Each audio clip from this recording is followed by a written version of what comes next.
Welcome to Get Over It, the consciousness transforming podcast for exceptional 21st century living.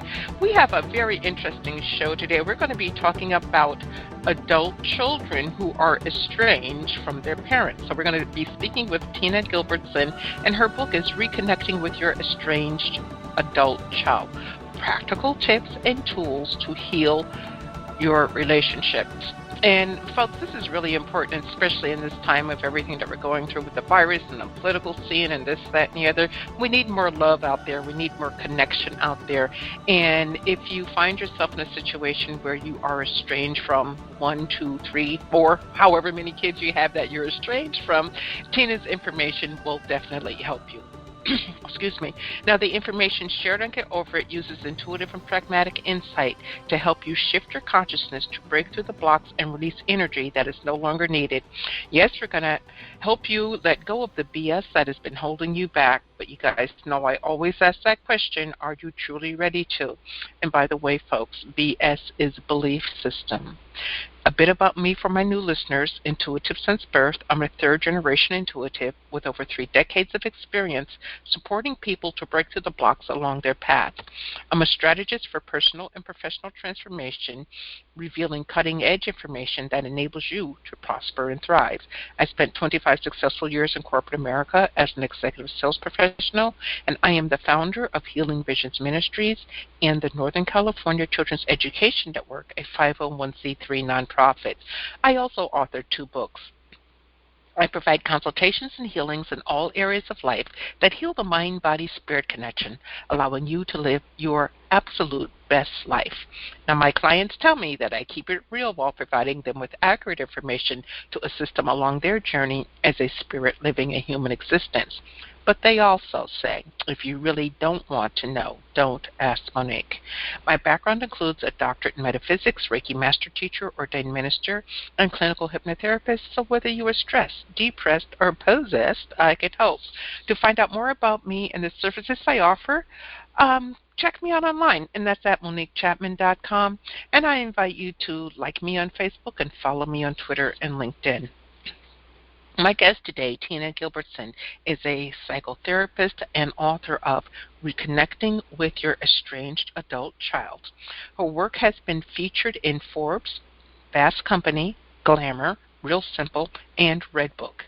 In 2019, Tina co-founded ReconnectionClub.com along with her husband, Mike, offering education, community, and support to help estranged parents repair their relationships with their adult children. She's originally from Vancouver, British Columbia, Canada, but now she lives in Denver, Colorado. And you can check her out online at tinagilbertson.com, or you can check her out at reconnectionclub.com. Welcome, Tina. Thank you, Monique, and thank you for that very detailed introduction. I appreciate it, and thank you for having me on the show. Thank you. It's such a joy to have you. You're the first author that I've spoken to that's even addressing the relationships between parents and adult estranged children. What got you onto this path? Well, there aren't very many of us, actually. Unfortunately, there aren't a lot of people yet who specialize in this. I can probably count them on the fingers of one hand, the mental health professionals who do specialize. And I only sort of found out that this was a problem when I started my career as a therapist in private practice.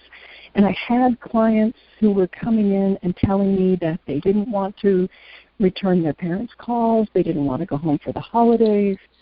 And I found out that, when I asked them, have you talked to your parents about what the problem is? The answer was often, I've tried, but it hasn't gone anywhere, or I could never, they wouldn't understand. And so I knew these parents on the other side must be devastated by the rift. And so I started writing articles about what I was learning from the adult children who were coming into my therapy practice, kind of like it might help you to know this. And there was just such a huge response from parents with questions and just bringing up more topics and issues. And I realized then that this was, not a rare occurrence, but a pretty common one. So I decided to. Go ahead. No, go ahead, please. Well, so I decided to try to work with the parents because I didn't think they knew how much power they had to make changes for the better. And they weren't coming into therapy as much as their kids were, probably because of the stigma attached to my child doesn't want to talk to me. There's a lot of shame. So that's why I decided to work with parents specifically. Okay.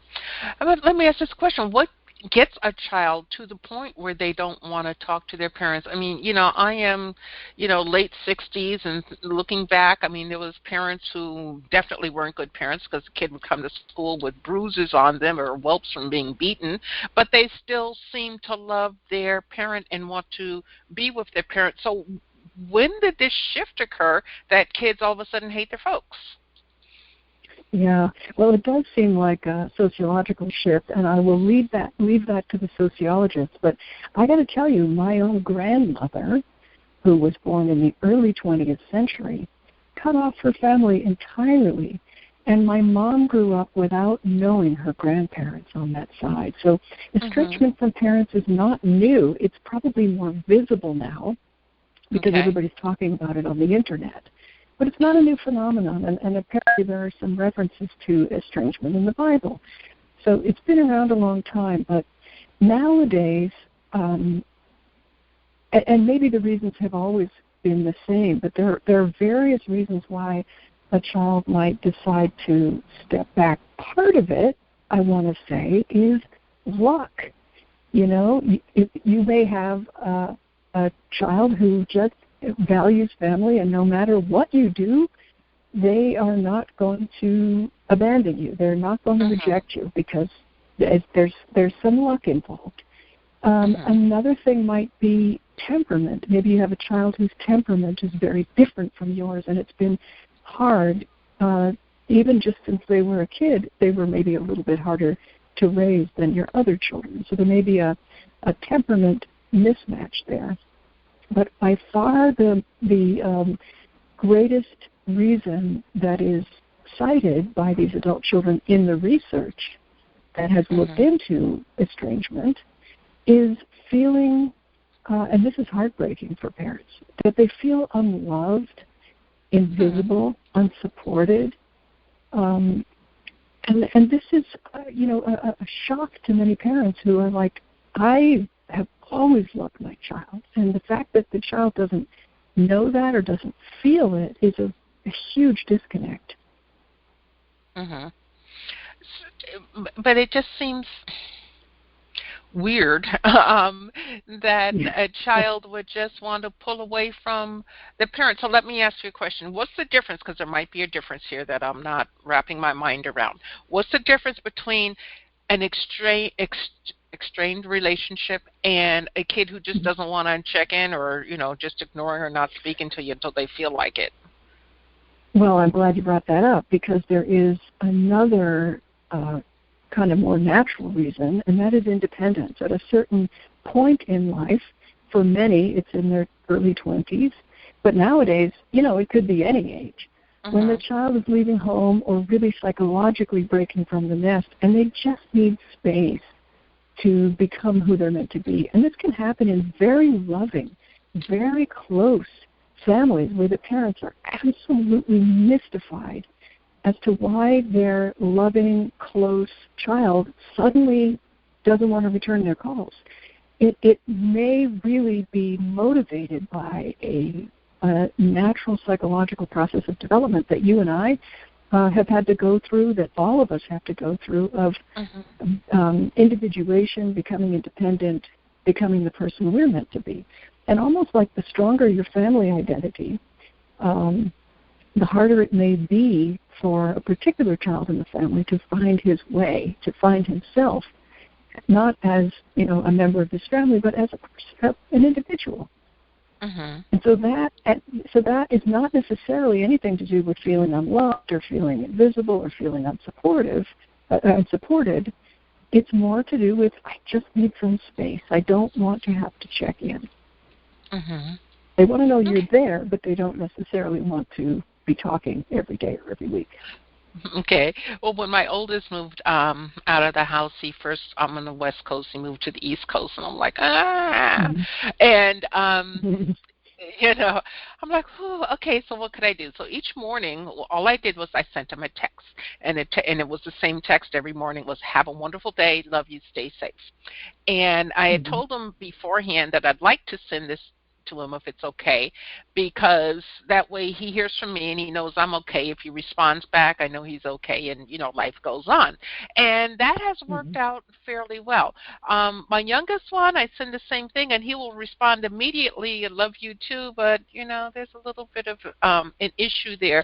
So is something like that okay, or is that too intrusive, really, for the child? Well, I think that's a great question, and what you did is you asked for permission up front to do that, which is a very respectful way to go about this. You don't just do what feels right for you, and you don't, the parent often has a need emotionally to know that the child is safe, right? That's very kind of natural when your child becomes an adult and suddenly they're out of your view and you want to know they're safe.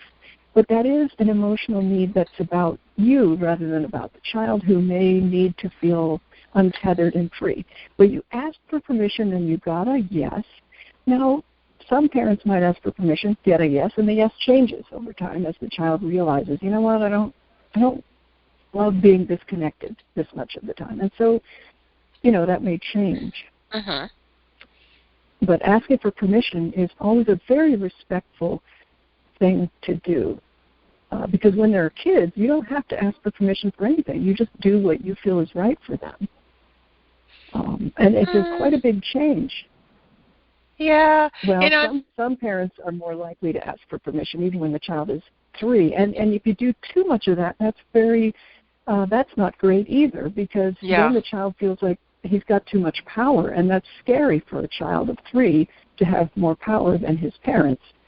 So, yes. There's a balance. Yes, there is definitely a balance. Folks, we're speaking with Tina Gilbertson. She is the author of Reconnecting with Your Estranged Adult Child, Practical Tips and Tools to Heal Your Relationship. You can check her out at tinagilbertson.com, or you can check her out at a site that I feel will be very helpful, and this is reconnectionclub.com. Tina, when you have an adult child that's estranged, does it make any difference whether or not that you treated the child extremely well? In your opinion, the child feels on some level that they were treated extremely well, but then peer pressure comes in, and since Joey's the best friend and Joey had a bad relationship, they want to be more like Joey, or Joey has greater influence. How do you handle that when you think everything is fine? The kid is like, oh, okay, I'm out, I'm fine. Say a new young adult, okay, out there either going to college or just moving out for the first time. They connect with, other people, their peers, which is healthy to do. But then you get that one person who says, well, I didn't have a supportive mama or a supportive daddy, so I don't want you to either. How do you work with that? Yeah. Well, it is important to recognize that peers do have an influence, that your child does have third-party influence in his life. And at the same time, it's really hard to get a person who wants to be close to a family member to not be close to that family member for any period of time. But what often happens is when they get together with peers or they go into therapy, they are introduced to the idea that they're not obligated to remain in that relationship or to be as connected as they have been. It's like a new idea, but it's not something that wasn't. It's not a seed that fell into fallow soil. Anyway, there's like fertile soil there for a seed to be planted. There has to be. I always assume that either because of a desire for independence or because of a niggling discontent, that those influences have a greater impact. If somebody told you you should hate your parents and you shouldn't ever call them, I mean, I don't know. If somebody told me not to call my mother, I'd say, what are you talking about? You know, I want to. But I don't want to say that there's no such thing as third-party influence. I do think, though, it makes it more possible to do something rather than more appealing. You know, it might have been appealing before, but there was social pressure not to do it. Mm-hmm. So then if a child is in the situation where they have the third-party influence and they go along with it at first, if it's not truly their desire, they could, you know, just drop it and then have to make up their mind about what they want to do with this third-party relationship? Is that what you're saying? Yeah. I mean, are you saying that they're being kind of asked to choose? You know, you can be with me or you can call your mother? Yeah. Well, yeah, so I think, you know, if every case is different, but I want to say that if the only reason someone is estranging from family is because of somebody else wants them to, I can't see that being sustainable because they would miss the family. You know, they're losing something. They're lacking something. They would feel that emptiness, that empty place where the family was filling a wonderful role for them. But it may take a while, like with a young person. It may take a while because they may be much more interested, and hopefully they are much more interested when they first leave home in their peers, in developing a career, in building a life as an adult. They are hopefully more interested in that than they are in sticking close to parents. Yeah, you know, think about the alternative. Yeah. Well, you got to cut that string at some point in time. And, you know, the hardest for me now that I'm an empty nester was, oh, my God, they're on their own. You know, what are they going to do without me? And they're doing just fine, by the way. But, you know, still the mommy energy comes in, the mommy worry, if you will. And it's like, oh, my goodness, are they okay? I finally had to make peace with the concept that they are going to do them, and then it's time for me to do me. The hard part was rediscovering who me was, you know, and that was an interesting journey. So I think that sometimes it's really interesting to see, you know, the separation, and then mama and daddy find their life again, and then the child goes on to build their life. But then on the other hand, you know, I've got a neighbor friend, and her daughter's 21 years old, and she still gives her curfew of 9 o'clock at night. I'm like, my God, she's 21 years old. Now, of course, the child has the wherewithal, I guess, if they want to move out, but for whatever reason, the child is still home. But then you have that, I'm going to call it micromanaging. So does a micromanaging type parent have a higher percentage of estrangement with children, or is it pretty much equal across the board? That is something we don't know. I don't think we have the research to say, but I think, you know, some parents who want to micromanage like that could get lucky, and their child, that could just work for their child for the rest of their lives. But I think it's at least equally likely that child will start to chafe under that kind of restrictive parenting. And the older they get, if the child is growing and developing normally, there should be. Did you see My Life as a Turkey? I think I mentioned this in my book, where a man raises a brood of baby turkeys, and they follow him around and follow him around, and then one day, and he learns to make sounds that they identify, and they listen to him and follow him. But one day he takes them into the forest, and he calls them to come back, and they just don't listen. They don't listen. They just spread out into the forest. And they never answer his calls again because they're teenage turkeys, and they're kind of programmed to go and have their own families and their own lives. So it's easy to spot that in nature. It's like kind of programmed in, but it's kind of more, for some reason, sort of shocking when this loving child starts to behave that way. But, you know, just because they want to go off and do their own thing in the case of this man and the turkeys, he could go visit them. He could go out into the forest, see what they were doing. They still knew him. They were happy to see him. They just didn't follow him home every night.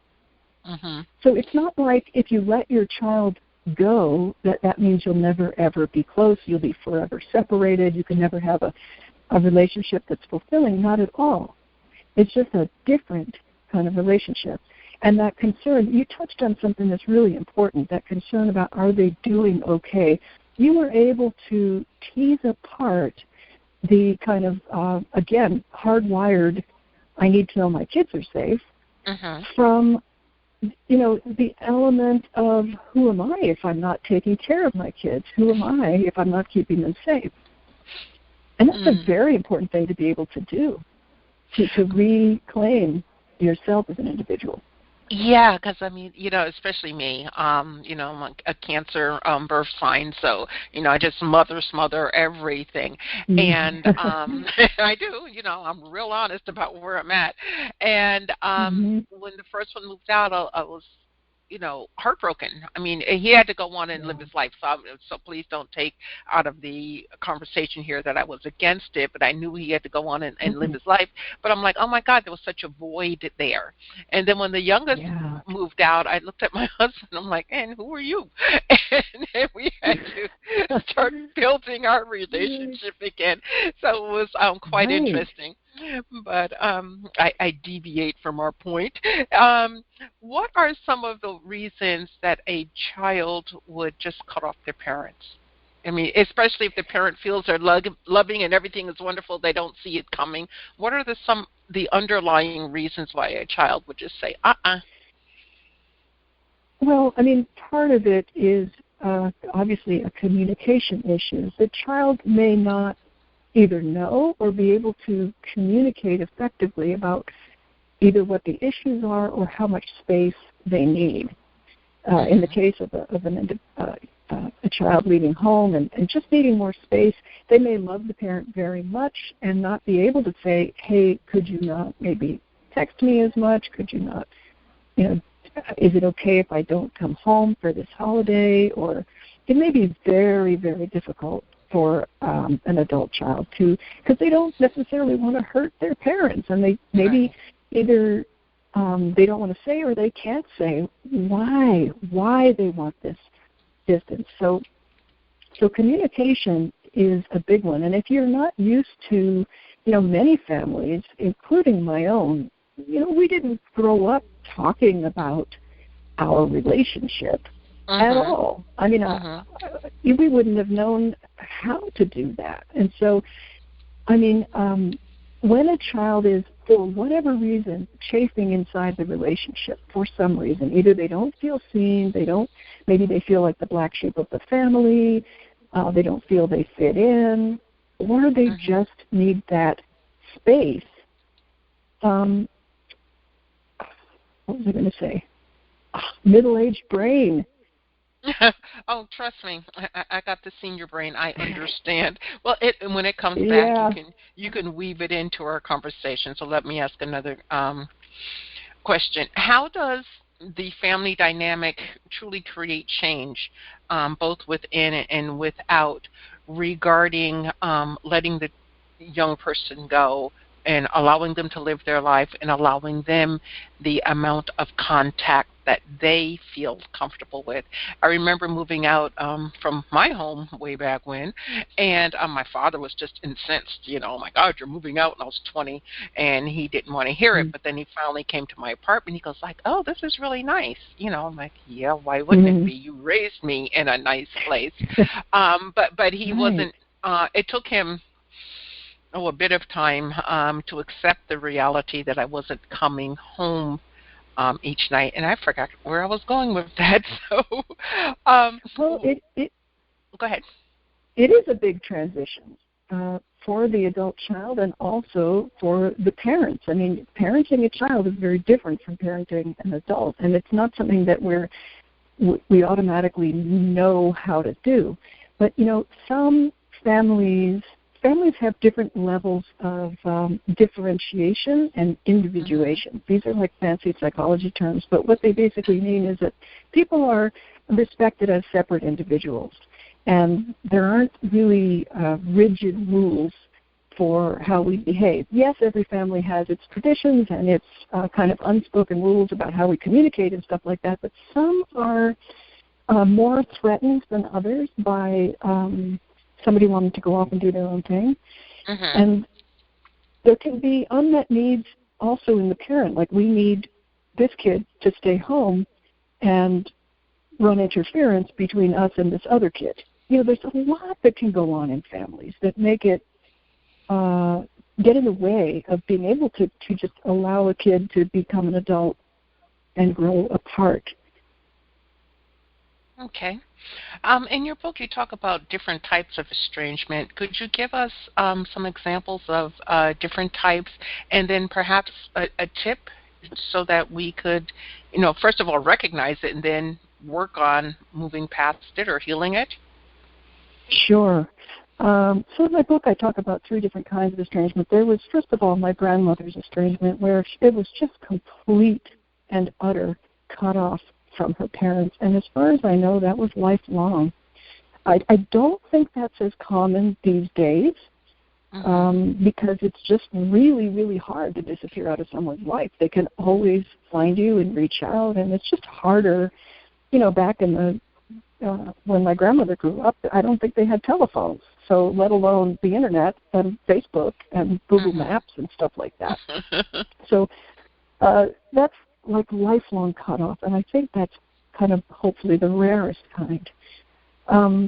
There's another type of estrangement where people wonder if they're estranged, because the parent, sometimes I hear from parents, I see my daughter pretty regularly. She and her husband come over, they bring the kids, but she feels kind of like a stranger. We used to have these heart-to-heart talks, and now it feels more distant. And I think of that as emotional estrangement, where there is distance between the people, but it is emotional distance. It's not physical distance. It's logistically, she's still there. And I hear that a lot between mothers and grown sons. There are different elements at play here, but it really can be any combination. So emotional estrangement is the second one. And then the third one would be what I think is the most common type, and research is suggesting that that's true. And I just call it on-again, off-again estrangement. It's also known as periodic estrangement or cyclical estrangement, where it's kind of like now we're talking and now we're not. So there's a troubled relationship where we come. Yeah. Is that the most dangerous type? What do you mean by dangerous? That's an interesting observation. Because you don't understand if it's on again, off again, and it can, I'm assuming here, flip at the drop of a dime. How do you know where the true feelings are? Yeah, that's interesting. You don't. Okay. I mean, I think there's a lot of ambivalence in those relationships. Obviously, there's some pressure to be together, whether it's internal. Certainly, there's a lot of social pressure on estranged adult children, like, oh, she's your mother, you should forgive her. You only have one dad, you should call him on Father's Day. They get a lot of pressure. But I think the reason it is so common is because there's this ambivalence, but on the other side of the, oh, she's my mother, he's my father, I should, there is this, but I don't like how I feel in this relationship. It's hard for me to be close. I'm talking from the point of view of the adult child. And as long as those issues are not understood by the parent can't address them. And so what happens is the kid feels compelled to come back together. The same problems arise as have arisen in the past, and after a certain point, the kid says, no more, I can't do this anymore, and they go away again. And then the pressure builds, I really should go back, and so they come back. But again, the parent is maybe unaware of what the issues are, and so the problems arise again. And I think eventually, if this happens enough, then it could turn into more of a longer-term estrangement, because the kid just throws up his hands and says, I don't think this is ever going to change. I can't keep losing my parents because of this. Wow. I mean, that's pretty deep and very interesting. Folks, we're speaking with Tina Mm-hmm. Gilbertson. She is the author of Reconnecting with Your Estranged Adult Child, Practical Tips and Tools to Heal Your Relationship. So, Tina, share with us a tip. Pick any estrangement you want to pick and share with us a tip on how we can start communicating on a level that's comfortable for us and comfortable for the child.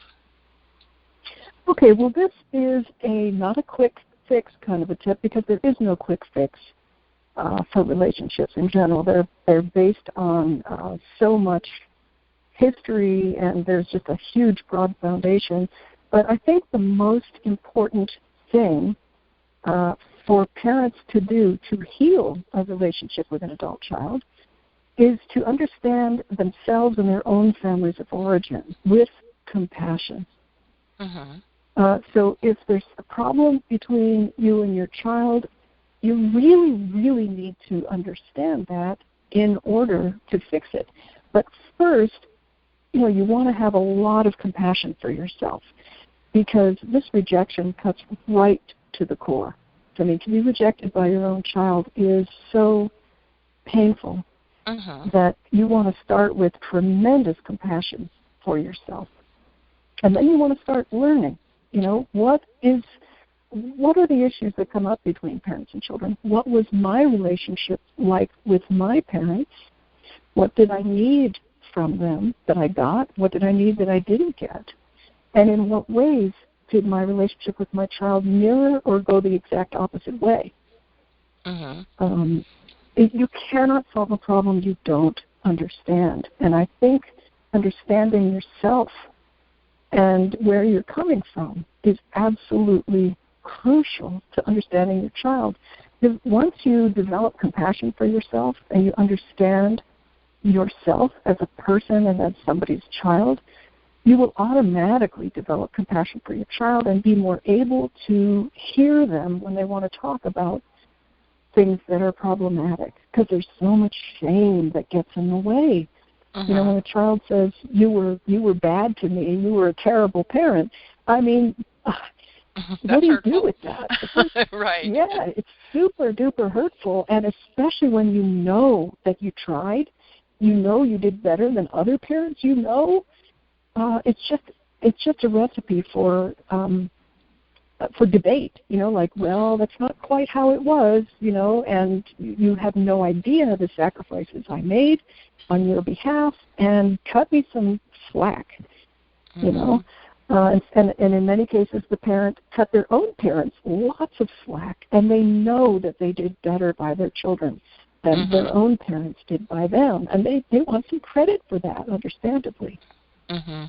But you've got to be able to hear the child's point of view as if it were separate from you, as if it were, this is not, you don't have the same history. You don't have a shared history. Your child has her own experience, and you have your experience of her childhood, and they're different because you're different people. Very much so. So let me ask this question. Yeah. Someone's born and raised in an abusive household, whether it's physical, mental, emotional, are they more apt to become an estranged child as opposed to someone who didn't experience that? Well, it depends on the literature that you read. Some studies show that most of their subjects do identify as having come from an abusive household. I think that those people are more likely to identify as estranged and for cause. There may be, I don't know how many other kids there are out there who would say that they were not, certainly not physically or sexually abused, but are still estranged. And there may be some shame around claiming estrangement. There are lots of people estranged out there who don't really know that word or who wouldn't necessarily identify as being estranged. They just don't like to spend time with their families. So I think it's really hard to know, but I don't think that abuse is directly related to estrangement, because just anecdotally, I have met people from extremely abusive backgrounds who are absolutely who dote on their parents. So kids can go either way. Some parents who were super conscientious and tried really hard, and they find themselves rejected too. So I don't think there's a direct one-to-one correlation, but we need more research really before that can really be answered. Okay. So in your book, you talk about some definite no-nos that a parent should use in relating with their estranged child. On page 148, one of them is like, don't post on their social media page without asking them first. I'm like, well, that should be a given, but I guess it's not necessarily. So could you share another no-no that a parent could follow so that they can at least gain some more respect from their kid?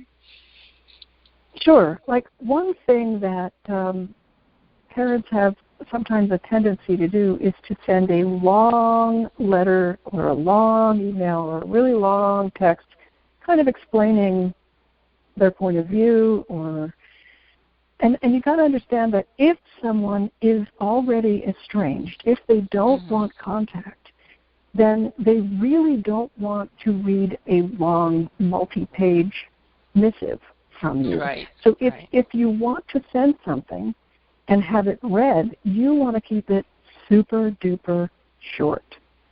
Okay. Short and to the point, huh? Yeah. And another one is giving food or gifts to grandchildren without asking for permission from their parents.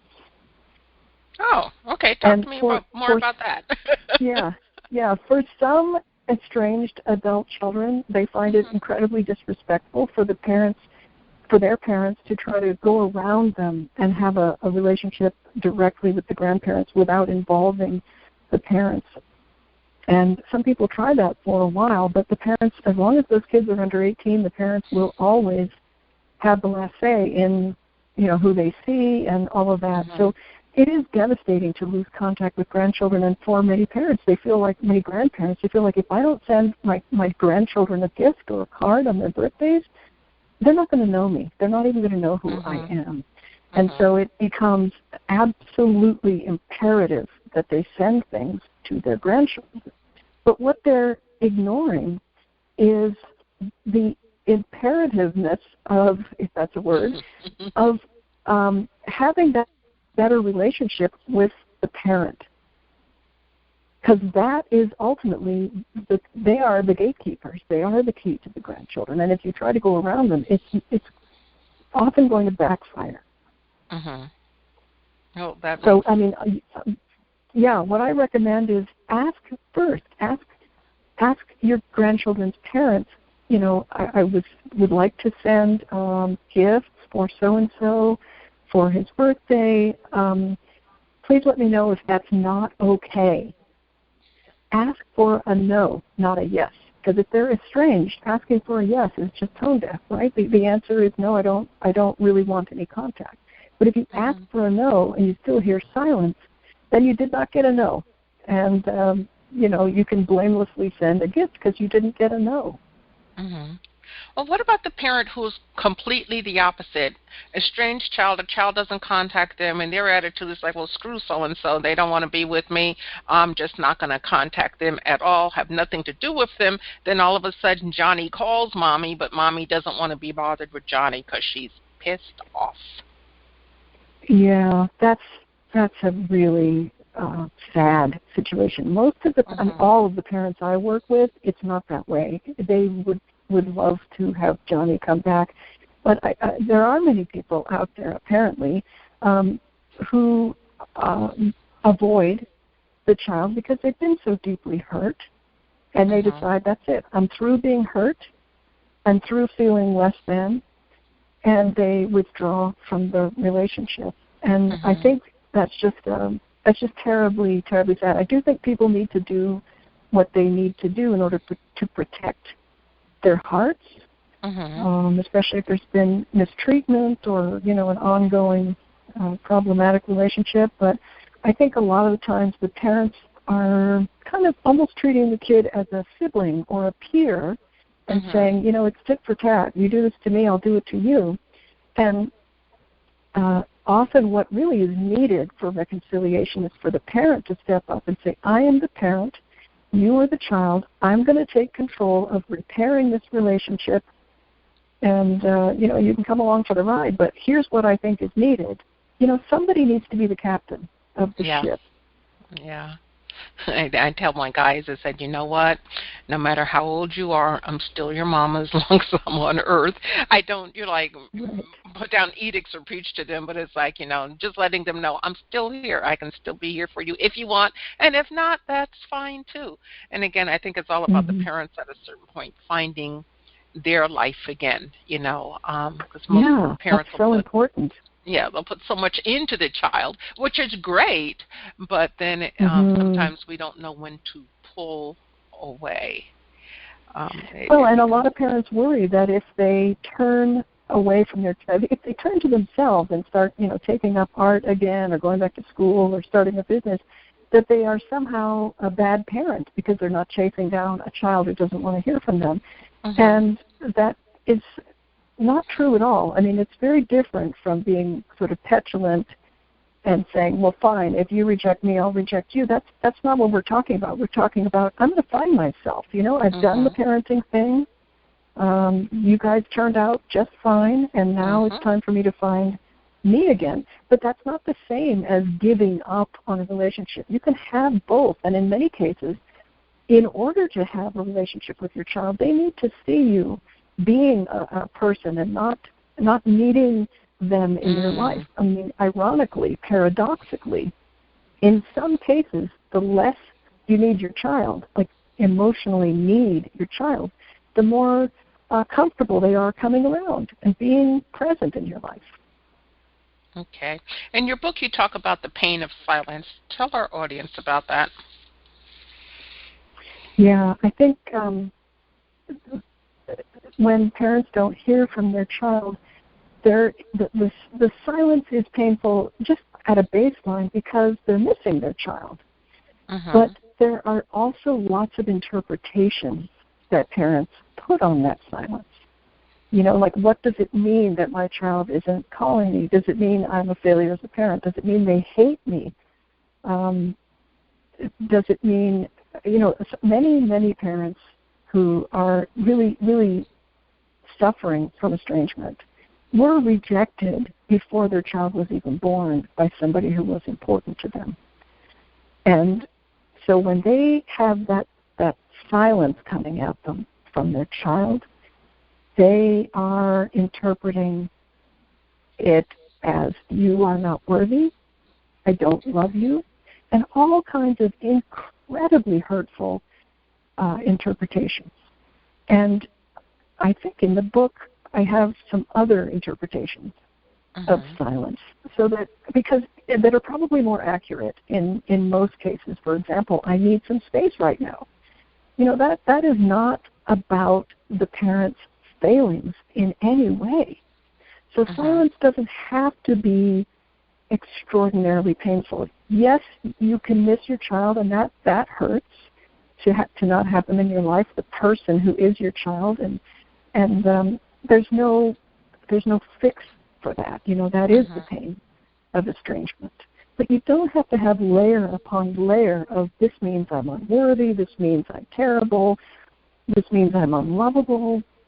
I mean, that all is solved with self-compassion. It's just not constructive. It doesn't need to be there. Okay.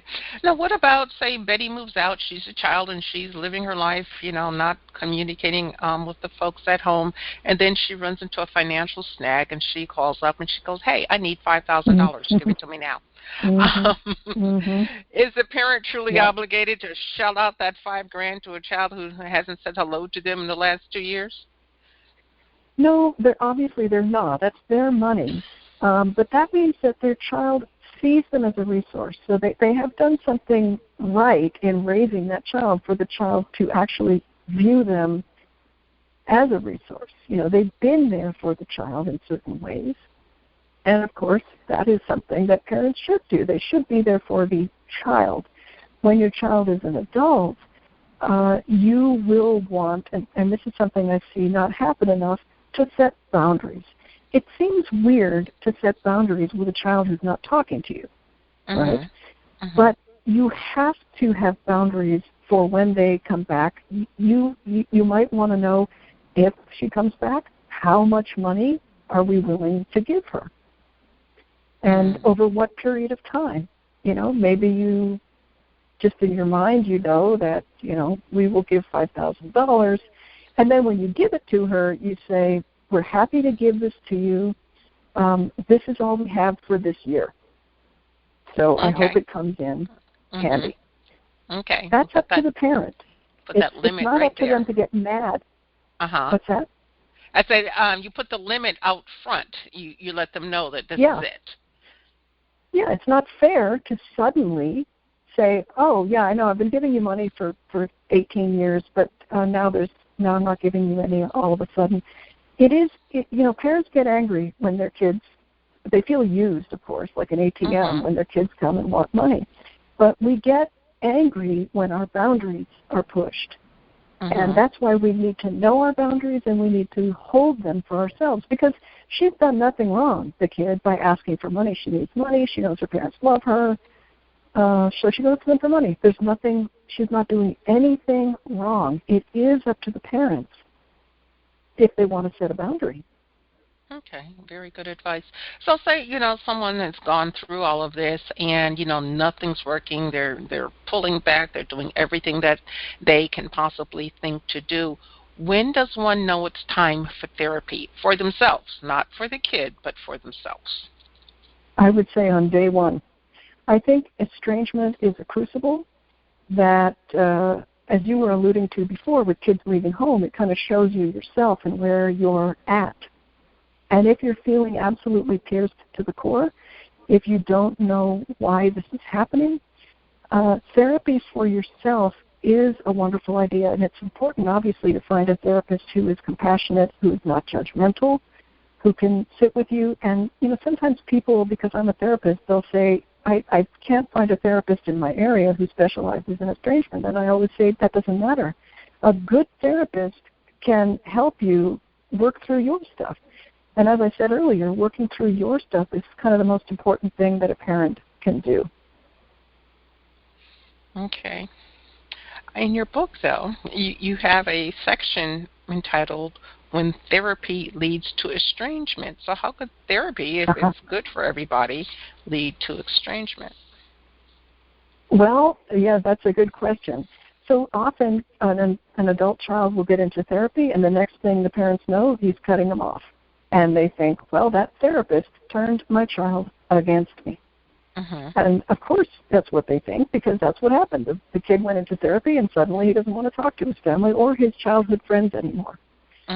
And what happens in therapy, if therapy is going well, is that the client gets room to experience his true feelings and his true views of what's going on in his life.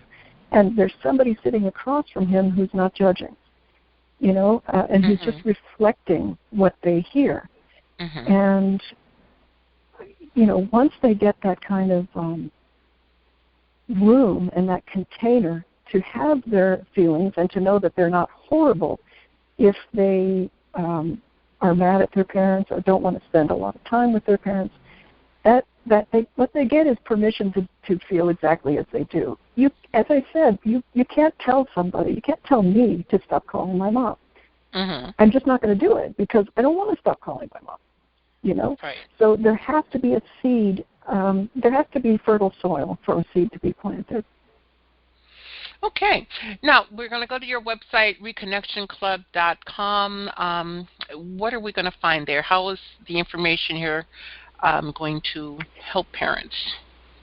Well, the Reconnection Club is, if my book, Reconnecting with Your Estranged Adult Child, is a textbook, the Reconnection Club is the school where you use the textbook to work, and there's more information in the club. There are expert interviews, and there are courses, and everything is about teaching the parent how to facilitate reconnection. It's not to say that parents, that children are angels and that parents should always apologize and do better and all of that. It's just if the parent wants to reconnect with a child who is not appearing to want to reconnect, then it is up to the person who wants the relationship right now to work to facilitate that. And so the club, as a community, it has courses and information to help the parent not only learn what some of the issues might be between them,